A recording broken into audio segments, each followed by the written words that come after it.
जो कॉस्टिंग का और एक चैप्टर का नाम है ओवरहेड। ओवरहेड का एक्चुअली कॉन्सेप्ट क्या है? ओवरहेड क्या है? जो खर्चा को एक प्रोडक्ट के ऊपर डायरेक्टली हम बता नहीं पाएंगे इसमें वो खर्चा कितना है। मतलब ओवरहेड ऐसा खर्चा है जिसको हम लोग डायरेक्ट कोई पर्टिकुलर प्रोडक्ट के ऊपर चार्ज नहीं कर पाते। तो इसको लेकर आज डिस्कस करेंगे हम। कैसे चार्ज करेंगे? वही हम लोग का लॉजिकली कुछ अंडरस्टैंडिंग है। रेंट रहेगा तो ये फ्लोर एरिया, जो जितना जगह लिया, आधा लिया तो आधा पैसा वो लोग देगा, तुम लोग बाकी आधा दोगे। कैंटीन, जितना आदमी खाया, number of employee, depreciation, value of assets, ठीक है, इलेक्ट्रिक चार्जेस, लाइट पॉइंट्स, इस तरह का लॉजिकली कुछ नियम और रूल है। ठीक है, वो कौन बेसिस से होता है, किस हिसाब से होता है, उस एक रूल हम तुमको दे दे रहे हैं, उस हिसाब से तुम लोग देख लेना। सिर्फ क्या करना है, ओवरहेड में क्या है, ये वो अमाउंट दे देगा, वो लॉजिक के हिसाब से, बस उस नियम के हिसाब से उसको इस डिपार्टमेंट में कितना होगा, इस डिपार्टमेंट में, इस डिपार्टमेंट में कितना होगा बताओ। ये ओवरहेड का काम दिखाते हैं, एक मैथ से बता दे और क्लियर हो जाएगा। ये मैथ तो थोड़ा बहुत देखो, मैथ में दिया हुआ है, एक खर्चा दिया हुआ है, खर्चा बहुत सारा है, उसको डिपार्टमेंट वाइज बांटना है। इन कौन लॉजिक से? लॉजिक तो तुमको बता दी है उस हिसाब से। इसका फॉर्मेट कैसे होगा देखो, तो डिपार्टमेंट उतना आएगा टोटल, एक टोटल हुआ, क्या डिपार्टमेंट है? एबीसी ना, एबीसी पी क्यू, और एक तो देना यहां पर बेसिक एलोकेशन, और ये होगा item of particular, statement of primary distribution. इसको मैथ को कैसे करते हैं हम लोग? पहले जो जो खर्चा दिया हुआ उसको बोलो। पहला क्या खर्चा दिया है? एक नंबर खर्चा बोलो,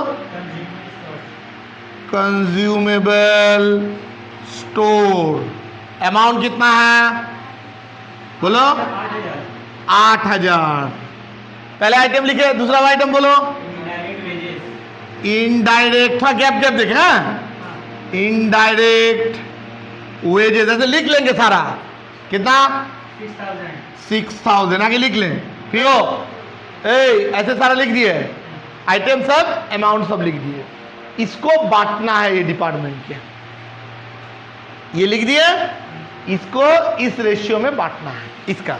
चलो बोलो, कंज्यूमेबल होता है, ठीक है, कंज्यूमेबल स्टोर होता है, वैल्यू ऑफ स्टॉक, ऊपर में देखो वैल्यू ऑफ स्टॉक है, बट डायरेक्ट मटेरियल, दोनों में कोई मैं उसका बोलो कितना कितना अमाउंट है?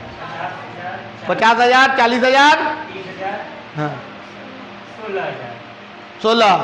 पहले 50:40:30:16, और नहीं है तो 24:16। इसको और छोटा कर सकते हो, इसको और छोटा कर सकते हो। बोलो कि ये कितना कितना होगा? 25, 20, 15, 12, 8। ब्रैकेट में लिख देना डायरेक्ट मटेरियल। अब इसको रेशियो के हिसाब से, इसको रेशियो के हिसाब से बांट दो, बस, और कोई काम नहीं है, और कोई काम नहीं है। दूसरा बोलो, देखो देखो दूसरा, direct wages, indirect wages, always direct wages, indirect wages सब समय डायरेक्ट वेजेस। ये वाला consumable store, value of stock या डायरेक्ट मटेरियल, मेरा लॉजिक में भी ये वही है। Indirect, direct wages, indirect wages को डायरेक्ट वेजेस से करेंगे। बोलो कितना कितना दिया है, छोटा करके बोल दो।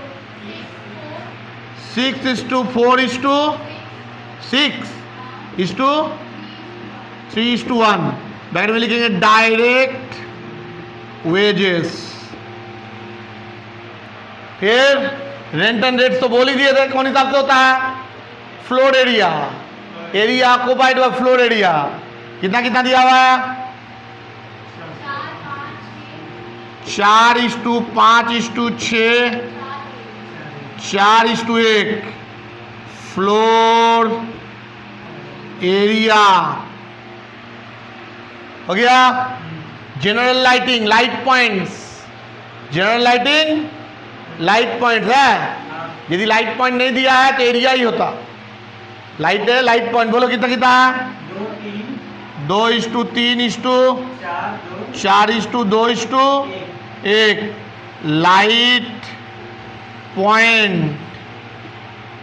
Power, HP of machine, power होगा HP of machine, horse power, power होता है HP ऑफ मशीन। बोलो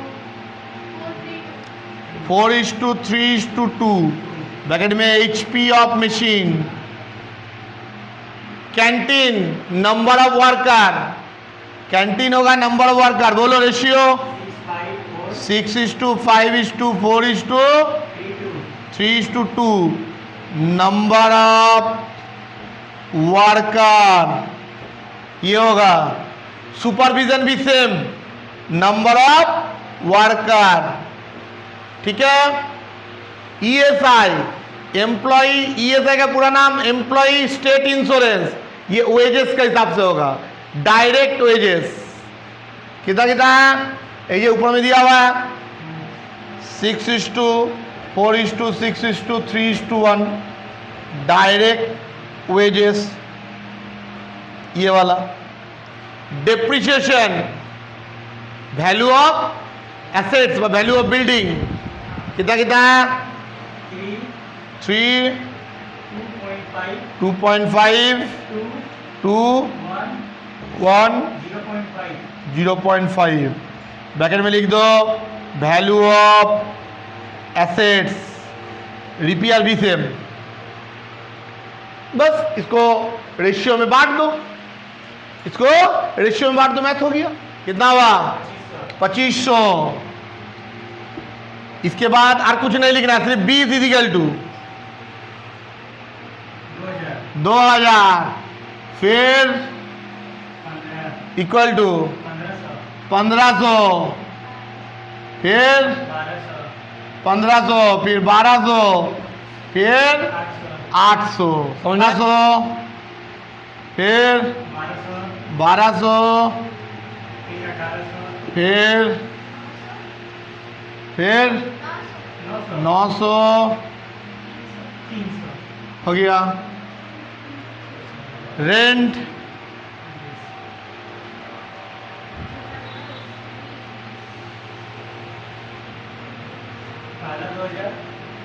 2000, 2500, 3000, हाँ 1200, 1800, 2400, 1200, 600। बोलो